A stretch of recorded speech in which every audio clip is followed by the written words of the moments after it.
Welcome back, everybody. Our second guest for this very long, awesome day here at Unpub is Dave from Carroll County Cake Swap. Well, he's from Jealous Cat Games, Will, but the game is Carroll County Cake Swap. It is. Thanks, Dave. It's okay, Will. Thank you, David. Double David here. Yeah. Do you go by David or Dave? I go by both, so whatever is easiest for you. Okay. He's Dave. You're Dave. We'll both Okay. pick you Dave. How does that sound? Yeah, I don't care either. Then I can't be wrong, right? I have no At this preference. Right Dave, left Dave. There you go. So tell us a little bit about Jealous Cat Games. Where'd you guys start with the hobby / industry, and what are your plans going forward? Yeah, well, I've always been into games. My family played a lot of games when I was growing up. And then I, relatively new to hobby gaming, realized just recently how many cool new games are coming out, especially through Kickstarter and just, the local game stores and everything. Of course.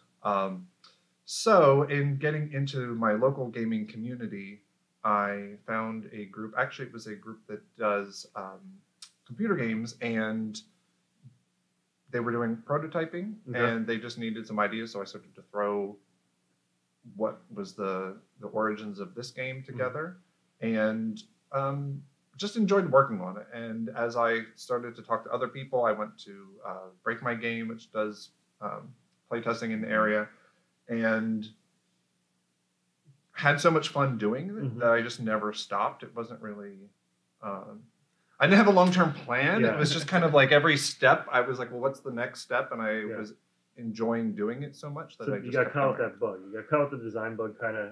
Yeah, and it's an industry where people are so helpful that it's true. Like I would just kind of stumble upon information. And in fact, the way I found out about Unpub last year was somebody told me, like, you got your hey, it's like, it's coming up. Like, are you going? And I was like, I don't know what that is. Sure. So yeah, but unfortunately, I was able to go, and so it's just that's kind of just right. It's an interest, but I stumbled through to where it is. It's a reoccurring theme. You hear a lot of people talk about. The person we just spoke with talks about community and the community within gaming as a hobby space and also as an industry.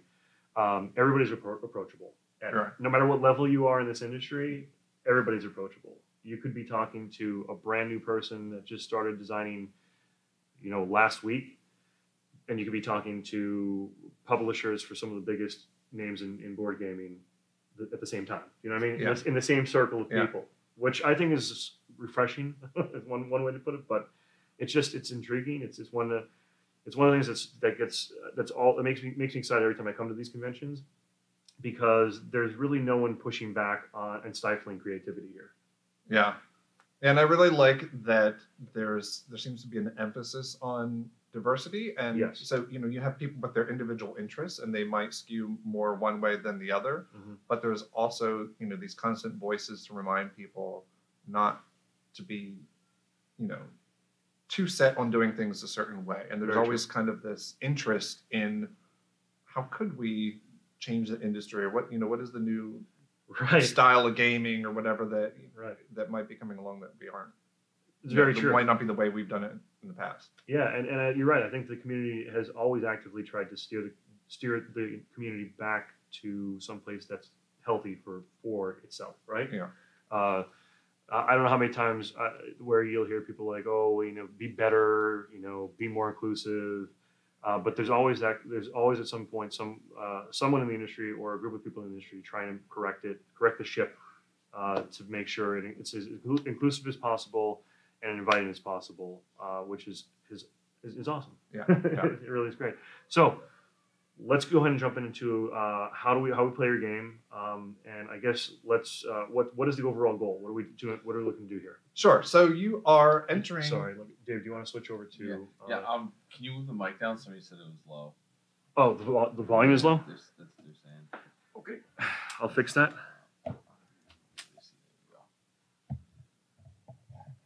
The restream chat is working too. It is. That's good. Everything framed good for you? All right. I think looks like we can see all things we need to. Is Mike in frame or no? No, it's not. No, you're good. All right. Hopefully that's better. Turn up your volume then. Yeah, hopefully you can hear us better now. Turn up your Turn volume. your volume. Put your speakers on. So Is it good? It's a little higher on the green range. No. Did he say anything there? No. Okay. So should we talk in a British accent like the cake baking show, or? I will say it gets compared to that, and not. I love that show, and as the game evolved, and I was trying to come up with theme, I really wanted to evoke that kind of, Mary Berry, Paul Hollywood. Yeah, nostalgia of like that friendly competition of like, you're my neighbor and I'm gonna have to see you again, but you've won the cake decorating contest in the area 4 years in a row, and this year I'm gonna take you down. Yeah, I gotcha. That's just the only pop culture cake show that I am familiar with, so that's the reason why I made the comparison. No, I love that show, and I hope people feel that kind of friendly homey competition. So you're baking cakes, and it is a tiling card game. So you get hit transition, Dave. Oh my God, Will. Sorry, I just want to make sure to see the board. So demanding. Switch it to the double, our camera on the side there, down the bottom. So there you go. I'll get it all set up here. There you go. See, sorry. It's good. So you get a character with a platter, and you're building your cake, and you're trying to create. You're trying to get points, in order to win, but you also want to have an attractive cake. And so the way that you get points is through entering into 6 different categories. Okay. And each of them has a different requirement for what will be accepted. And those are based on patterns. So I'll throw a few more over here. So you're drawing cards, you're trying to stack your cake. You'll see there's chocolate and vanilla cake. There's different colors of frosting. There's 5 different colors, and then there's also this white with the mixed fruit. That's a wild frosting. Okay. So as you're making this, there's a lot of overlapping patterns, and you're trying to decide what are my chances of getting one that's going to be maybe harder to get and worth more points, or should I go for fewer points and go faster to try and get 31 points before anybody else? Okay. So there's elements of push your luck to it because you don't know what's going to come up, and the ribbons, you get white for a 3-layer cake, red ribbon for a 4-layer cake, and 5 layers is blue. So when you're looking at what other people are building, the payout really comes when you get to the 5 layers, but somebody else might also beat you to the punch if you wait too long and you're not getting what you want. Yeah. So basically that's kind of the mechanics. Turn play is very simple. Mm-hmm. You're either going to draw a card from the top of the deck and hope you get lucky. Right. If it's something you can't use, like it has to get smaller every time, Of so course. I can't put a 2 on a 2. That would be weird. Okay. So I put that in the drafting pool, and Okay. now the next person would be able to either take from the top of the deck or take any cards that are visible. Got it. And there's no limit to that pool, so it kind of fluctuates. This keeps going up then, so people keep passing over to that. Right. Eventually, the pool can grow, Right. and you might have like a whole opportunity there to make a cake of a great pattern. And you could only grab 1 card per turn? So yes, you always get to take 1 card. You also have some action cards that kind of let you break the rules a little bit. Okay. And so swipe lets you steal the top layer from somebody else's cake. That is a good one. Okay. That's a favorite. And then Swap lets you exchange one with the card that you took from the center. So let me see what I pull here.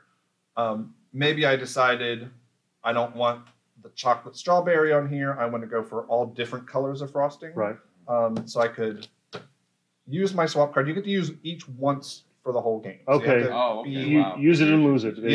Got it. and be strategic about when you want to use it. So then Got I it. could swap that on there, and now that lets me go for a different pattern. That's useful if somebody took the one that you were going for, Right. or you're just like stuck and you're like, this is not going to happen. Right. Squeeze is another good one. It lets you fill in a bigger layer under a I smaller love layer. that. That's So, great. you know, normally Squeeze it into the cake. Yeah, just, it's not always kosher, but Right. you can get away with it. Why not? Of So- course. Yeah, so like here I'm putting my 2 in under the 1 to add another layer that I had skipped earlier. And this is basically actions per turn. I'm showing them now on stream. Go ahead. Yeah, so that's pretty much it. A lot of it is just kind of keeping an eye on what's available and what's coming up. You really have to be flexible as to, what the cards are giving you, because your strategy might change every time, depending on how it goes. Of course. With the what was the inspiration for the artwork? Some people were saying that they really like the artwork for it. In the chat. One thing I like, and I'll mention related to that, is the vector art. Yeah. Because vector is like one of the easier ways to sort of design, but it has that really crisp and clear presentation, right? So yeah, a little secret. You hit on it being easier to design. I initially it was a very mathematical abstract game, and I was looking for theme, and I was thinking about towers. Yeah. And then I was like, well, okay, cakes have layers. And unanimously, everybody that I pitched ideas to was like cake. Yeah. So I was like, okay, it will be cake. And then I like to dabble with graphic design and stuff, but it's a lot of work for me. So I was putting effort into it in the playtesting stages, just for fun and because I enjoyed it. And so that's why it's kind of got that crisp vector art. This is the extent of my ability. So I was like, I can do this. And I know the secret because I did it with my first design too. Yeah. Adventures in Retail, where the people I just had basic faces, just to sort of give a basic representation that sort of triggered those sort of, because we did it based on some of the retail people you encounter. Worked in retail, those archetypes in there. Yeah, but it's great because it has that clean snap to the design, and it leaves it open in a lot of ways. Did you do the same thing with the table art and stuff like that? Yeah, so it's all pretty much vector based. That's awesome. Yeah. Perfect. And the cake even? Because that's actually, I like the way that these came together. Yeah. No, that was earlier renditions of it are pretty hideous. So I think too that this is coming along. Yeah, because you did something. You can. I don't know if you guys can see it on stream, but you did the little sparkles here. It was some powdered sugar or something. And it's various white dots, but it makes it pop a little bit, which I think is really great as well for each of the layers. I like how the layer cards are dual purpose. Yes. Because you can either stack here, you can go from here. It lets you do more with less of a deck, right? Was that part of it? Yes, absolutely. Initially, it had one layer on the side, and it was just kind of onerous sometimes to build what you wanted. And, I scaled down the number of layers and played around with the types of how many colors to have and everything to find something that was, just challenging enough that it really can be achievable, but makes those big points worth it. Mm-hmm. But also gives you a lot of flexibility so that you're not just pulling cards and waiting. Of course. With the pool, is it do you have to take just the last card, or can you take anything from the pool? It's all open. It's not a stack. I wasn't sure. It basically just keeps going. And then you just I could take this one, and it doesn't have to go. Okay. You can take from top, or that's all I was curious about. Which is nice because there are moments when couple people might not be getting what you're on that last layer. Yeah, and you need having a rough go. Chocolate blueberry one, and it's not coming up. But then, as that pool grows, you kind of see you're like, well, my next cake, I'm going to do that, and that, as long as nobody takes it. So it kind of it balances out some of the waiting. So this has been published, correct? So I'm self-publishing it. Okay. Yeah, you are. So you're in the process of doing so. So I have done a small print run, okay. And basically, it's I wanted to kind of test the waters and see how people responded to actually being able to get a copy of their own, and response has been positive. So then my plan is to take it to Kickstarter and do a bulk. So awesome. There's still some available. Yep. Where could people find this game right now? So it is on the website. You can order it online. JealousCatGames.com. And right now, obviously, I am at Unpub9, so if you stop by the booth, I have some copies here as well. Yep, and we're in Hunt Valley, Maryland. We mentioned it earlier in the stream, but if anybody just joining us, Hunt Valley, Maryland is where we're located at the hotel. Do you remember the name of the hotel here? Delta Hotels. I think just Delta Hotels at Hunt Valley. Yeah, I'll mention it again. Hashtag hope you like horses. There's horses everywhere at this hotel. Look for the horses. We weren't expecting it last year when we came here for the first time, and I remember walking into the room, like, why are there paintings and pictures of horses on the Giant bed. horses. Yeah, and then we came down here. He's like, "There's even more." Yeah. The wall of saddles. It was very jarring at first. You don't expect it. The halls are a little more drawing too because there's leather everywhere. Yeah. Like, it's just like leather as far as the eye can see down the hallways. So people can go and grab this now with your limited print run. You are going to be going to Kickstarter. What do you have a date in mind for that? Yeah. So the plan is the end of July and into August. Then. Okay, great. Awesome. Great. Coming up soon. So I'm sure you're learning all the ropes now to that arduous process. Yes. Yeah. So that's a lot of what I'm working on right now. It's just everything that goes into.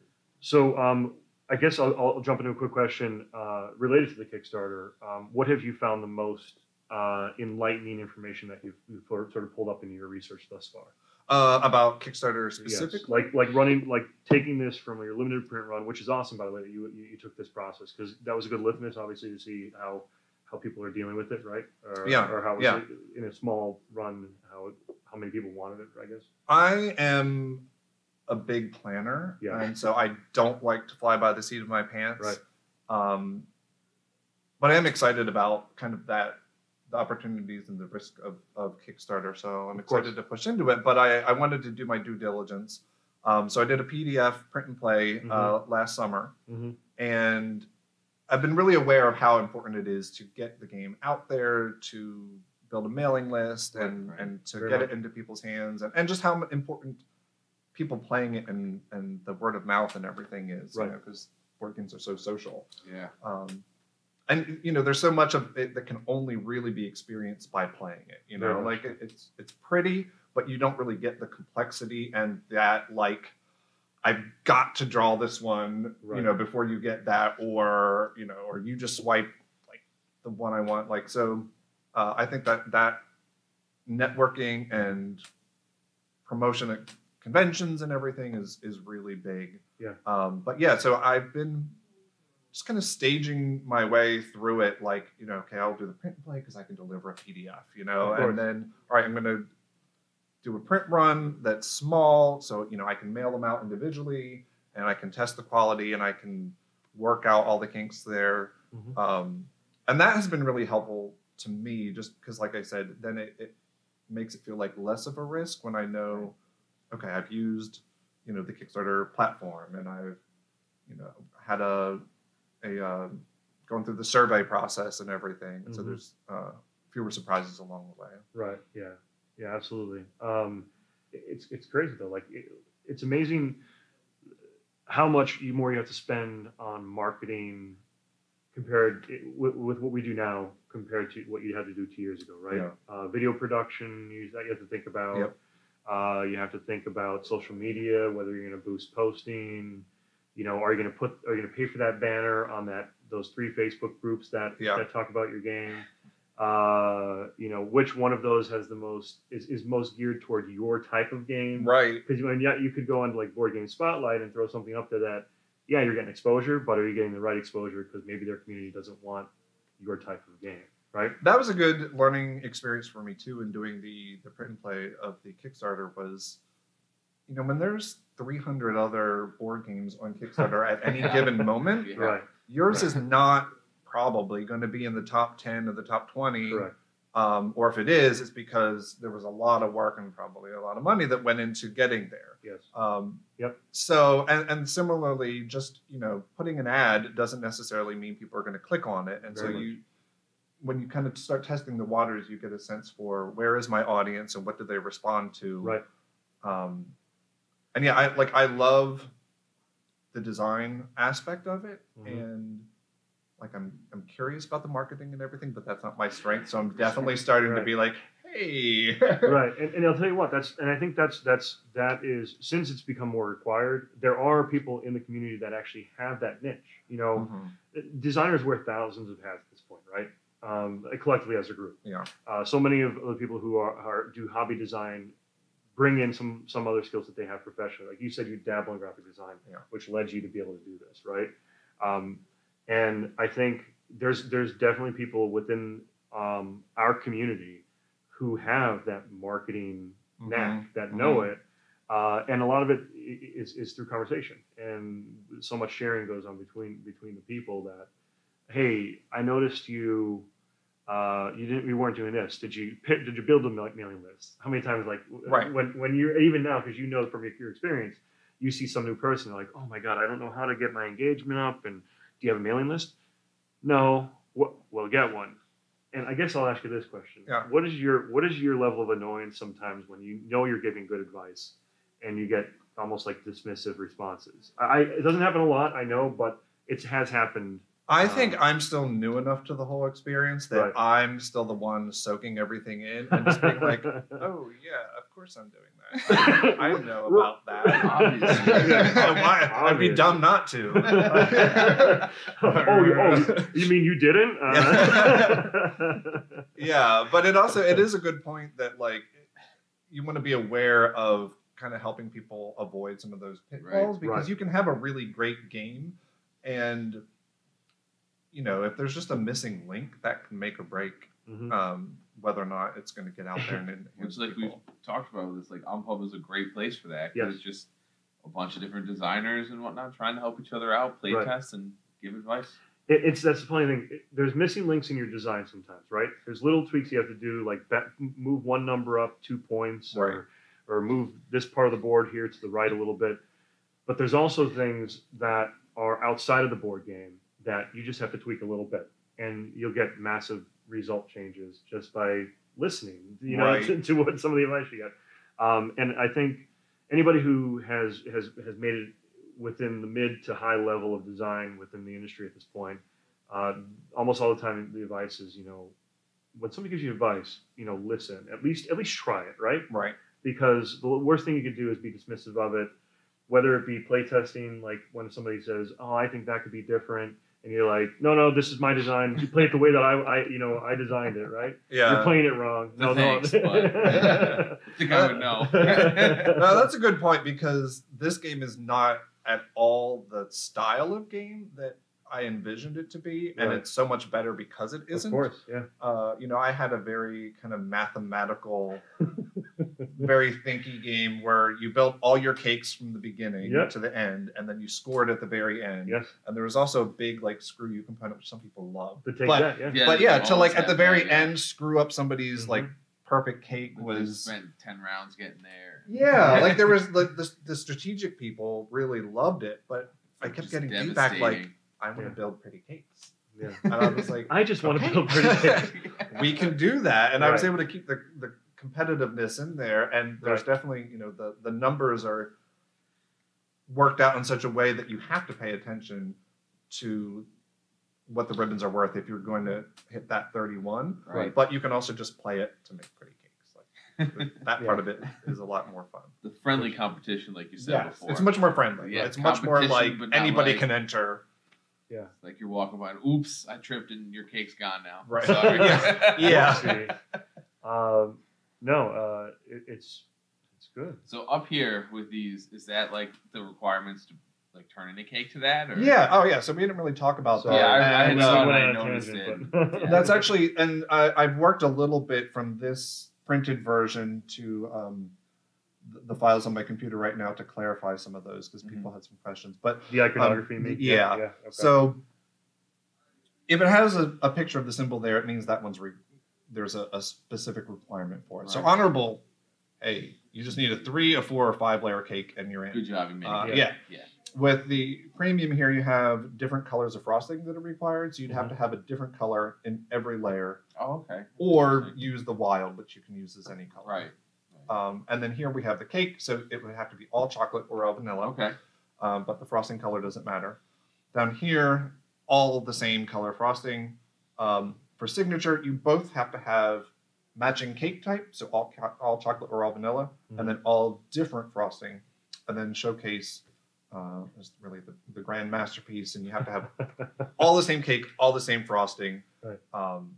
And it's hard to do, but it's also worth almost half the points. So Yes. you get there. So with like your building of cakes, am I holding like cards in my hand and then I'm starting to build, or like can I technically be like queuing up like multiple cakes like in my hand? kind of No, thing? so Okay. one of That's what I the was unsure of. yeah, Okay. one of the tensions comes into that, like you have to use it or lose it, and Okay. so if there's something that you can use, like it's perfect, you can just draw it and use Right. it right away. Otherwise, you've got that kind of push your luck element, and one of the best moments is when you draw something and or someone else draws something for you is probably better, but that you can't use either because like this one I can't physically put on there, or because it would mess up the pattern I'm going for. But you also see that it's going to help someone out enormously, and watching people go through the struggle of like, I really want to like prevent you from doing this, but I don't want to destroy it. Like it is hard. I've had very few people who are willing to destroy their own cake, even if it means somebody else is going to get the win. There have been some people, but yeah, it's that part is my favorite struggle to watch people go through. Like I don't want to give this up, but there it is. Like, I see what you're doing over there. Yeah, I know you see what I or try to like sneak it all like. Like put it underneath, like, over there. It's like, we're gonna. Just draw. It's your turn to draw. I think you see like frustrated, like they're like, no, it's great. So what the industry has changed pretty drastically over the last year or two. You've been involved in design for about how long now? Not quite 2 years. Okay, so that's kind of when I entered as well, really close to that. It's been a drastic change just in that period of time, though. You know, it's like it's been a lot for me to learn the past year and a half. Just because, like I said, it was like this whole world that I didn't know exist. But got thrown into it so quickly that then I go home and my mom's always like, "There's so many games out there," and like she gets overwhelmed if I bring 2 different games home. Like bring the same one so we can learn it. That's what's in my family too. Right? Like we want to master it. But that's what happens with us, though. We bring every time we're there, we bring a new game, and they're like, "We like the last one. Don't bring another one until we figure out how to play that one." Well, I mean, I was Ian Zhang yesterday talked about the different like player types, and the more I think about it and realize, like, I'm a person who's attracted to the shiny. Oh yeah. So like I cult in the new, baby. Yeah, I love like the new box art and everything, or components that look really. He's laughing because I'm the same way. So. Yeah. I'm just like, oh, hey, we'll pick that up, and some people kind of I think have like a guilt about that consumerist element that's come to the hobby gaming. I definitely agree with that.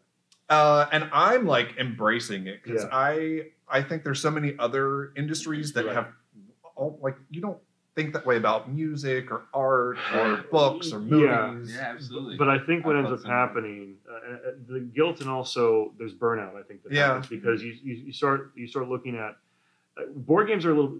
So in the video game industry, you buy a bunch of games for $60, but you can fit them on a rack, right? You can fit them on like a small or next to your television set, or even pile them someplace in your closet. When you buy 60 board games, then you have to invest in calyx shelves, right? Yeah. That's what I am now reaching the point where I don't buy something not because I don't want it or I don't have the money, but because I'm like, I'd have to give something. Like, where am I going to put it? I already have stacks in my living room that I'm like, gotta call it quits. Yeah.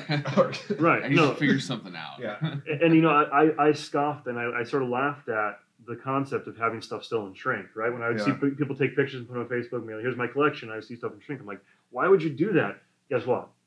I have stuff in shrink, at my house, and I don't know, I don't know the right answer here, right? I don't know if it's a good thing or a bad thing. It's a good thing because there's so much variety and so much available. But if I've seen a lot of people hitting burnout, and then I've seen a lot of people doing like the swaps or like the major sell-offs and stuff like that of their collection. And I thought, like, when I got into this, when I would pick up those games that I absolutely love, right? The last thing I think of is I'm gonna buy this to sell it in 6 months, because that's the reality is the art on here, the components that go into these games, these are collector's items. Yeah, right? It's literally like a work of art. Exactly. It's a unique piece of art. Absolutely. And so the concept of me so much coming out that I have to sort of cycle my collection to keep up is daunting sometimes, right? Yeah. And I think it's one of the challenges that we sort of, not only as designers have, but also consumers of the games that we're buying. So I don't have an answer. I don't know if it's good or bad, but that is the state of where we are, I think, at this point. Yeah, I think going back to we talked about earlier about how there's kind of that constant self-assessment in the industry about what's okay. Yeah. Like I feel like it really is whatever you are comfortable with. You know, like I know some people feel pressure like when they see somebody else bringing in Very loads true. of games every time. Very true. And it's like whether it's because of your financial limitations or because you live in a small place or you've got kids or dogs or you know Right. or just because you're the kind of person who wants to play a game until you've mastered it and Right. kind of you know have your pet favorites. I think that's cool. Like I don't think Right. you should ever feel pressured by what other people are doing to match. Like, well, Very true. they've got a 400 game library and I only Right. have 80. Like I need to That's bulk up. that's. I mean, it's a reflection of the society we live in too, because social media, right? Because Yeah. you wouldn't know that your friend has 500 games without social media, Right. you know, because nobody's visiting your house. What's happening is Yeah. they're Instagramming like, "Hey, check out my shelf," you know, like, "Oh, look what my new collection." Some people I saw were actually writing Java programs that they take a high def image and then you mouse over. I saw that. You saw Yeah, that, right? You yeah. mouse over the collection on the game. I've seen, and actually, not only mouse over, when you click on the game you're looking for, it'll light up behind. They're using LED lights behind their shelving Oh, that lights up where the wow. game is on your shelf. So you just type in the name of the game and hit enter, and it'll light up where the Okay, game no, is. that's pretty cool. And the funny thing is that because a lot of that stuff comes, the innovation comes from people that have those crossovers in IT and you know, crazy professions that do this as a hobby. Because you don't see that as much in like No. other hobby spaces. I'm the kind of person that just on social media, like Yeah. I get this kind of like, could I do that? Right. And then overwhelmed by like the amount of effort it would take to do. Yes. And I have to keep reminding myself, you don't have to. right. Yeah. And just like celebrate the fact that somebody else spent like a ridiculous amount of time, Yeah. you know, building those skills and then doing like I love to look at all the 3D printing and like Yeah. the, you know, the crafter stuff that people do. It's not my thing. Like I'm too impatient. I'm going to get in there and play the game. But I can also really appreciate when somebody has like built this fabulous set. And I'm like, wow, that's really cool. Yeah, You have awesome. time to play it. So, not as a designer, but as a player, what's your favorite type of game mechanic?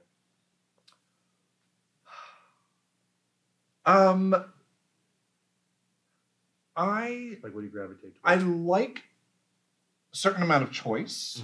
And I guess, you know, speaking again from this game, one of the things that kind of I stumbled upon was it's a lot of luck, but you have enough choice throughout it that you still feel like you're in control. Right. But you don't get analysis paralysis too much. Like games that have too many things going on are just kind of stressful for me. And Same. And I'm also not a fan too much of dice.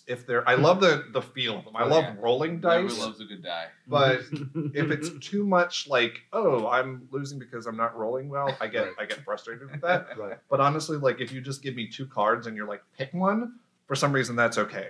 Like, I don't mind that element of luck, Yeah. but Like face down, you mean like it was like here, pick one of these, right? Or just like, you know, if I don't know. Yeah, so I like card games. I grew up playing card games, and so I think that I like the feel of it. Yeah, and then with this, I mean, you don't know what's coming next, so you have that aspect of it where like you're like, oh, here's my 6-sided die, and I'm gonna roll it. I need that 4, but I know there's 5 other things in there I don't need. So with here, it's like, oh, card could be right there. I don't know. Yeah. Another observation just struck me with your game. One thing that I'm a big fan of is not having to build off the table, but layering the cards in a way that's significant. And I like how you did that here with the cake stacking alone, but also the metals, they connect in a way. And there's a UI element to the way you set up your cards, right? Yeah. That sort of emulates being at the Carroll County Cake Swap, right? So excellent. I mean, then when you build the cakes, they just go here. Right. So like if you turn it in, then you just kind of I don't know what this one was. I stack 'em, forget. yeah. But you just kind of Okay, I got you. So Okay. yeah, because there's not room to like build up. have. It would be nice if you could have Yeah. them all showing, but You know, deluxe version, right? yeah.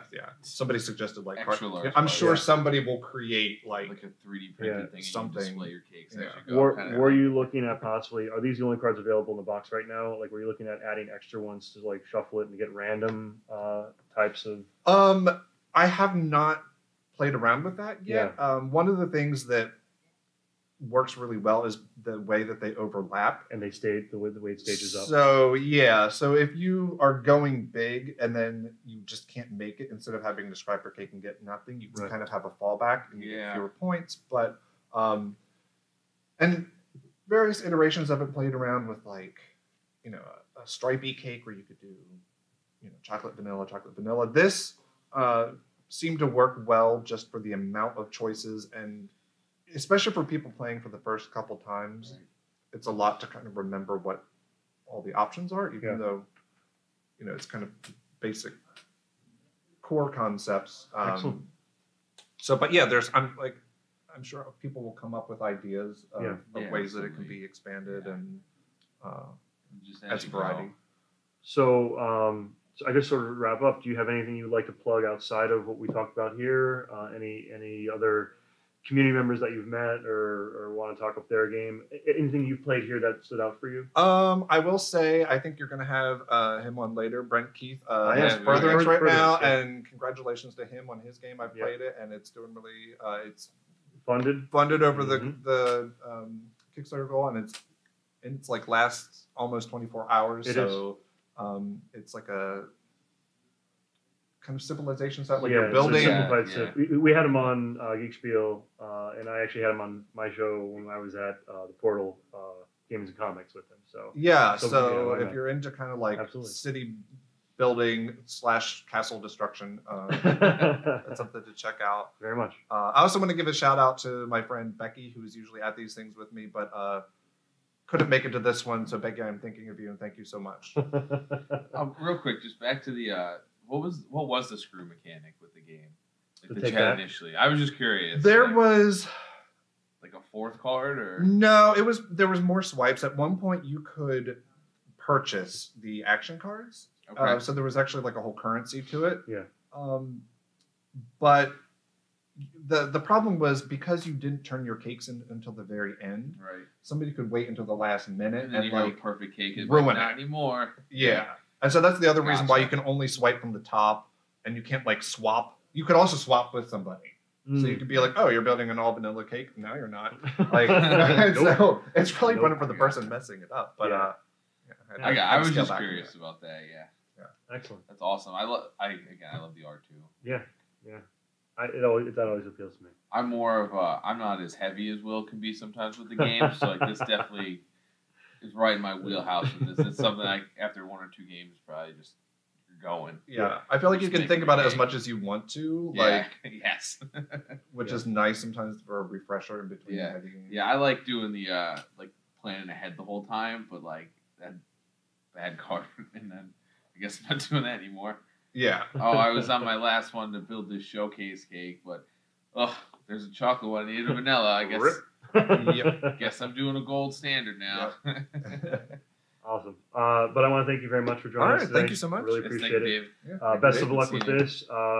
Please check out the Kickstarter again around when?